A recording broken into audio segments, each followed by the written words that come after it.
আজকের এই ভিডিওটিতে আমি এমন একটি বিষয়কে নিয়ে কথা বলবো যেটা বর্তমানে সবাই ফিল করে, কিন্তু এই বিষয়ে কেউ কারোর সাথে কথা বলতে চায় না। আর সেটি হলো সেলফ রিয়েলাইজেশন। আচ্ছা, এখানে আমি আগে বলে রাখি, সেটা হলো এমন কিছু বিষয় যা বর্তমানে খুব কম মানুষ আপনাকে বলবে। আচ্ছা, আপনি কি বুঝতে পারেন বা উপলব্ধি করতে পারেন যে আপনার মধ্যে কৃতজ্ঞতার মনোভাব একেবারেই নেই? আপনার বর্তমানে যে অবস্থা, এর থেকে অনেক বেশি খারাপ ও টাফ সিচুয়েশন পার করছে অনেক মানুষ। আপনি কি তা বুঝতে পারেন? আপনি কি তা অনুভব করতে পারেন? এর জন্যই আমি আপনাকে বললাম যে আপনার মধ্যে সেলফ রিয়েলাইজেশন এটা কতটুকু আছে। আপনি এখন থেকে একটা কাজ করবেন, আর সেটা হলো আপনি আপনার কোনো একটা বড় ও কঠিন কাজকে শেষ করে সেই অর্জনটাকে একটা নোটবুকে লিখে রাখবেন, অথবা কোনো একটি ভালো কাজ করলে আপনি অবশ্যই সেটা নোটবুকে লিখে রাখবেন। আর যখনই আপনার মাঝে আপনার ক্ষমতাকে নিয়ে বা আপনার মাঝে এই সেলফ রিয়েলাইজেশনের ঘাটতি দেখা দিবে, তখন আপনি সেগুলো পড়বেন এবং নিজেকে বলবেন, যদি আমি এর আগেও করতে পেরেছি তাহলে আমি এখনো এটা করতে পারবো। এটি আপনাকে আপনার কাজকে কঠিন পরিস্থিতিতেও কন্টিনিউ করার শক্তি দেবে। আপনি যখন কঠিন পরিস্থিতিতে নিজেকে পুশ করবেন, তখন থেকে আপনার মানসিক শক্তিটা ধীরে ধীরে বাড়তে শুরু করবে। দেখুন, আপনি আপনার ঘরে ছোট ছোট কাগজের টুকরোয় কিছু কোড লিখে রাখুন এবং সেগুলো আপনার ঘরের দেওয়ালে টাঙিয়ে রাখুন, এবং এগুলো প্রতিদিন কয়েকবার পড়ুন, যাতে এগুলো আপনার ব্রেনে একদম গেঁথে যায় এবং এগুলো আপনার কঠিন পরিস্থিতি সামলাতে অনেকটাই সাহায্য করবে। আমাদের ব্রেনকে ডিজাইন করা হয়েছে শুধুমাত্র আমাদের বাঁচিয়ে রাখার জন্য। এই জন্য আমাদের কঠিন কাজ করতে ভয় লাগে। আমাদের ব্রেন সবসময় কমফোর্ট খোঁজে, সে ডিসকমফোর্টকে ভয় পায়। যখন সে কঠিন পরিস্থিতির মুখোমুখি হয়, তখন সে বারবার সিগন্যাল দিতে থাকে কাজটি ছেড়ে দেওয়ার জন্য।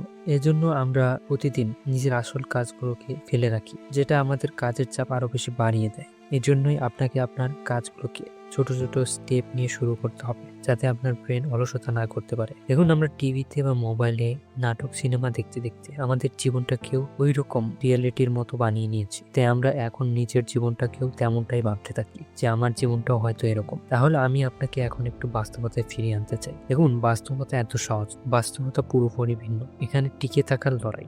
বাস্তবতায় আপনাকে প্রতিটি মুহূর্তে আপনার জীবনের সাথে স্ট্রাগল করতে হবে, আর এই বাস্তবতা আপনাকে ফেক নয়, এই বাস্তবতা আপনাকে রিয়াল তৈরি করে। এর জন্য আপনার আসল জীবনটা হাজারো সমস্যায় পরিপূর্ণ থাকে। দেখুন, আপনার মধ্যে অনেক বেশি পটেনশিয়াল আছে, আপনাকে শুধু সেটা বার করা জানতে হবে। আপনার এই পটেনশিয়ালটা এমন একটি অস্ত্র যেটি আপনাকে আপনার লক্ষ্য পর্যন্ত পৌঁছানোর জন্য যথেষ্ট। আর এমন একটি বিষয় যেটি হচ্ছে আপনার পটেনশিয়ালকে বাইরে বের করতে পারে, সেটি হচ্ছে আপনার নিজের প্রতি আস্থা বা বিশ্বাস। শুধুমাত্র এই জিনিসটি আপনাকে আপনার লক্ষ্য পর্যন্ত পৌঁছানোর জন্য যথেষ্ট, এবং এটাই আপনাকে জিরো থেকে হিরো তৈরি করবে। এখন কথা হলো, এই আস্থা বা বিশ্বাসকে কিভাবে নিজের মধ্যে তৈরি করব। এর জন্য আমি এখন আপনাকে 3টা রুলস এর কথা বলবো, যেগুলো যদি আপনি কন্টিনিউয়াসলি ফলো করতে পারেন, তাহলে আপনার মধ্যে একটা স্ট্রং বিলিফ সিস্টেম তৈরি হয়ে যাবে। প্রথম হলো, কোনো বিষয়ের উপর আস্থা বা বিশ্বাস অর্জন করতে চান, তা একটি নোটবুকে লিখে ফেলুন। আপনি যখন আপনার লক্ষ্যটিকে আপনার নোটবুকে লিখবেন, তখন এটি আপনার সাবকনশিয়াস মাইন্ড খুব দ্রুত গ্রহণ করবে এবং এটাকে গুরুত্ব দিবে। তাই আপনার প্রথম কাজ হচ্ছে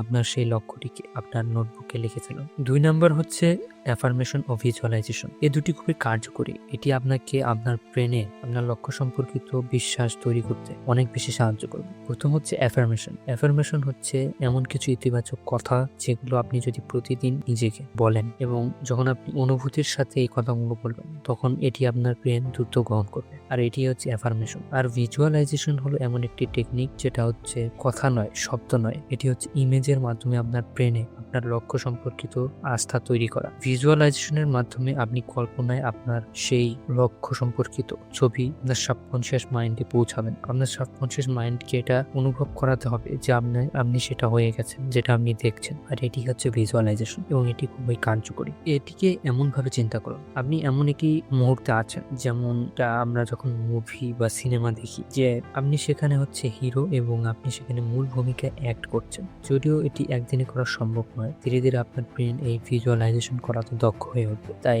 প্রতিদিন অল্প অল্প করে আপনার ব্রেন সম্পর্কিত ছবি নিজের ব্রেনে তৈরি করুন, এবং অল্প কিছু হলেও নিজের কল্পনা শক্তিকে ডেভেলপ করার চেষ্টা করুন। তাহলে ধীরে ধীরে আপনি ভিজুয়ালাইজেশনে এক্সপার্ট হয়ে যাবেন। 3 নাম্বার হচ্ছে কাজের দ্বারা নিজেকে প্রমাণ দিন। এই নিয়মটা খুবই এফেক্টিভ, কারণ এটি আপনার ব্রেনের কাছে খুবই ক্লিয়ার একটা সিগন্যাল দেয় যে আপনি আপনার লক্ষ্যকে বা আপনি আপনার ওই লক্ষ্যটাকে পাওয়ার জন্য কতটা ভেতর থেকে আগ্রহী। এবং যখন আপনি আপনার কাজের দ্বারা প্রমাণ দিবেন যে আপনি এই জিনিসটিকে করতে পারেন, তখন আপনার মধ্যে বিলিফ সিস্টেমটা অনেক বেশি স্ট্রং ভাবে আপনার সাবকনশিয়াস মাইন্ডে গেঁথে যাবে, আর এটি অনেক বেশি কার্যকরী। তো আজকের এই 3টি নিয়মকে যদি আপনি ভালোভাবে ফলো করতে পারেন, তাহলে অবশ্যই এই একটি সময় পর ভালো রেজাল্ট পাবেন। কিন্তু এখানে দরকার ধৈর্য এবং ধারাবাহিকতা। তো আজকের এই ভিডিওটি থেকে যদি আপনারা 1% নতুন কিছু শিখতে পারেন, তাহলে আমাদের চ্যানেলটিকে সাবস্ক্রাইব করতে ভুলবেন না এবং ভিডিওটিকে লাইক এবং শেয়ার করবেন। তো দেখা হচ্ছে পরবর্তী ভিডিওতে